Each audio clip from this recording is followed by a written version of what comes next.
يا أيها الذين آمنوا إذا تداينتم بدين إلى أجل مسمى فاكتبوه وليكتب بينكم كاتب بالعدل ولا يأب كاتب أن يكتب كما علمه الله فليكتب وليملل الذي عليه الحق وليتق الله ربه ولا يبخس منه شيئا فإن كان الذي عليه الحق سفيها أو ضعيفا أو لا يستطيع أن يمل هو فليملل وليه بالعدل واستشهدوا شهيدين من رجالكم فإن لم يكونا رجلين فرجل وامرأتان ممن ترضون من الشهداء أن تضل إحداهما فتذكر إحداهما الأخرى ولا يأبى الشهداء إذا ما دعوا ولا تسأموا أن تكتبوه صغيرا أو كبيرا إلى أجله ذلكم أقسط عند الله وأقوم للشهادة وأدنى ألا ترتابوا إلا أن تكون تجارة حاضرة تديرونها بينكم فليس عليكم جناح ألا تكتبوها وأشهدوا إذا تبايعتم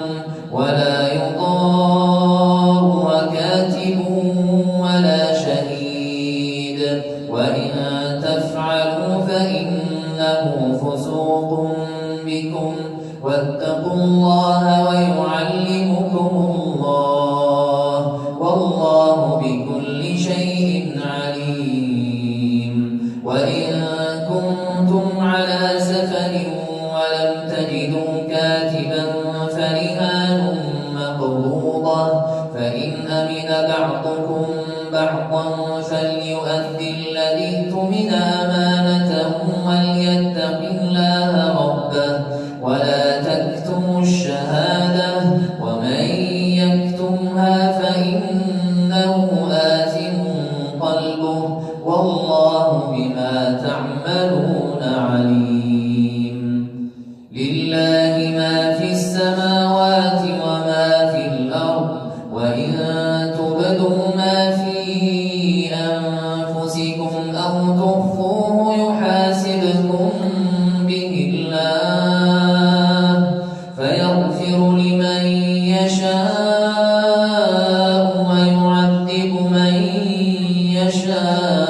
يشاء والله على كل شيء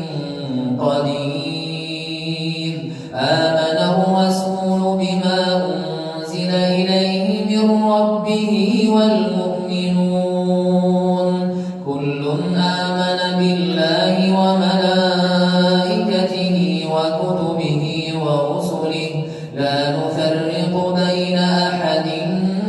من رسله وقالوا سمعنا وأطعنا غفرانك ربنا وإليك المصير لا يكلف الله نفسا إلا وسعها لها ما كسبت وعليها ما اكتسبت ربنا لا تؤاخذنا